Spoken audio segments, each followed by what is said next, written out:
Good morning, good afternoon, or good evening. This is Mr. P. Here to talk to you today about our section 13.3 and the honors part of the guided notes for secondary math 2, determinants and inverse matrices. So determinant of a matrix is a number calculated from the square matrix, so that if our matrix is A, B, C, D, then the determinant of A, B, C, D is AD, these two multiplied together, minus BC, these two multiplied together. Okay? You can also write that as the determinant of A as looks like absolute value signs, or if you prefer the modulus, but it is none of that. It is the determinant. So we're going to find the determinant of 5, 3, 1, and 4. So we're going to do 5 times 3, these two,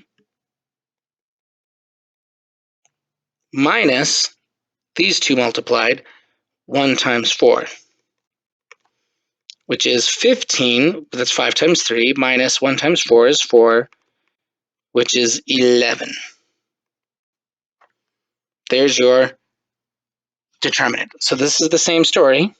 2 times a negative 5 minus 3 times a negative 1, which is negative 10 minus a negative 3, which is negative 10 plus 3, which is negative 7. There's your determinant of the matrix. Not so bad. Now this is where it starts to get a little bit weird, because what's happening here is that how are you supposed to do this? Because if you do this, minus this all multiplied, you've totally missed. Let me do that so it's not so horrible. Can I do it with an oval? Wouldn't that be wonderful? Nope, I sure can't. Oh well.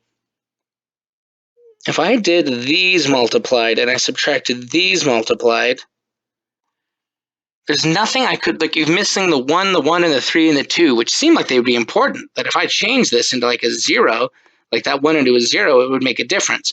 So to get around this, what we're going to do is we're going to continue this matrix out for 2 parts. Negative 4, 1. All I did was I copied these two over here. I'm going to copy these two right here and copy these two right here. 1, 5, negative 4, 2. And here's how that helps me. We're going to multiply those 3. Negative 4 times 5 times negative 5. And then we're going to add the next part of that, like these 3 right here. 1 times 3 times negative 4. And then we're going to add those 3 multiplied, plus negative 2 times 1 times 2. Put some parentheses around that, because that's sort of the equivalent of this bit right here, the 5 and the 3 that we found for here. So now we have to go the other way around and deal with the 4 and the 1, which is, in this case, just like this. We're going to start here. I'm going to do this in a different color. Orange. These 3 multiplied together, so we're going to subtract, and that's from that subtraction part of our definition there. Negative 2 times 5 times negative 4 plus these 3 multiplied, negative 4 times 3 times 2 plus, I'm going around a room, but that's okay, 1 times negative 5. Now, I know what you're thinking. Hey, wait a minute, but we still left out this 5 and this 1, and it turns out we didn't, because we took care of them here, and we took care of them here. So they did indeed show up just fine. Let's do this a little bit at a time, shall we? Negative 4 times 5 times negative 5. 100. Plus 1 times 3 times negative 4. Negative 12.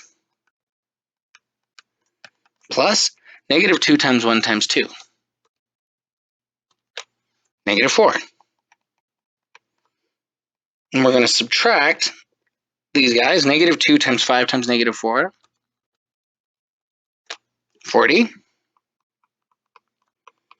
Plus Negative 4 times 3 times 2 is negative 24.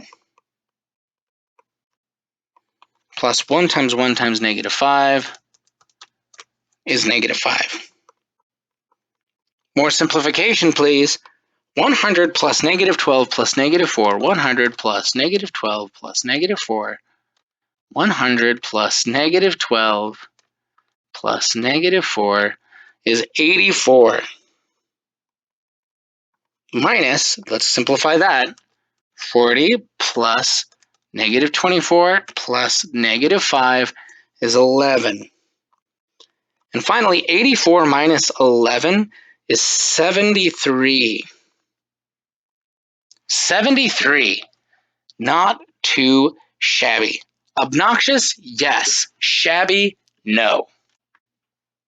Think of it as the upward slants added together, and then we subtract the downward slants added together. Okay.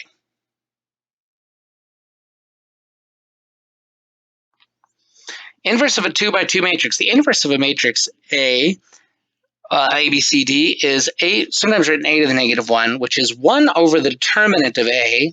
That's where the determinant comes in, multiplied by the matrix when you've got it kind of weird and out of order. That is D minus D, negative B, negative C, A, provided that AD minus CB isn't 0. Because if the determinant is 0, then it doesn't have an inverse. So sad. So find the inverse of the matrix. So first we're going to find its determinant. 6 times 4 minus 1 times 2. 6 times 4 is 24. 24 minus 2 is 22. So we're going to go 1 over 22 times the matrix. Now we're going to get it all weird and out of order. A is 6. And A doesn't change signs and goes into the lower right. See that? A moved from here to here. Let's see here. B is 1. B doesn't move, but it changes sign. Why did I write negative B? That's supposed to be negative 1.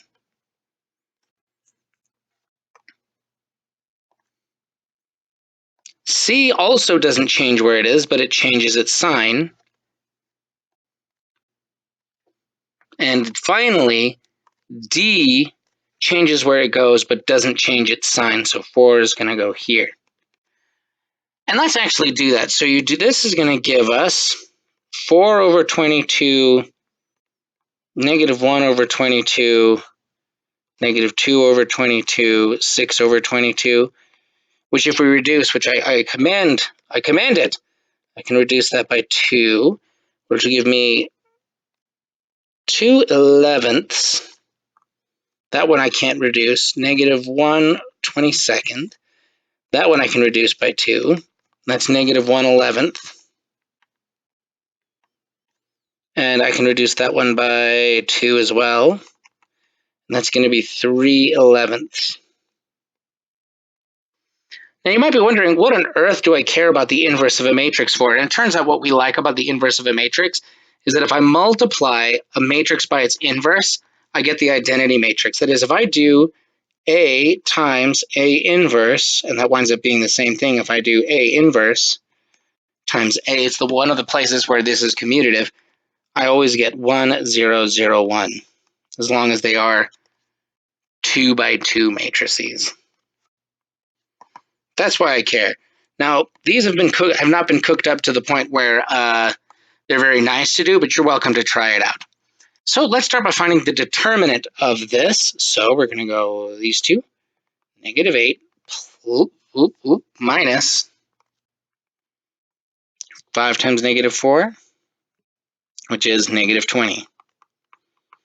And negative 8 minus negative 20 is 12. Which means the determinant is 12, which means the thing that goes in front of my matrix is 1/12. Let's rearrange it. So remember, A swaps places with D, but they don't change their signs. So that becomes 8 because that was my D, and A becomes negative 1. Change places, but keep the signs. Now these two stay put. B and C stay put, but they change their sign. So that becomes -5. That becomes +4. Multiply everything here and here, and I wind up getting 8/12, -5/12, 4/12, -1/12. Some of that's reducible. Reduced by 4, and I get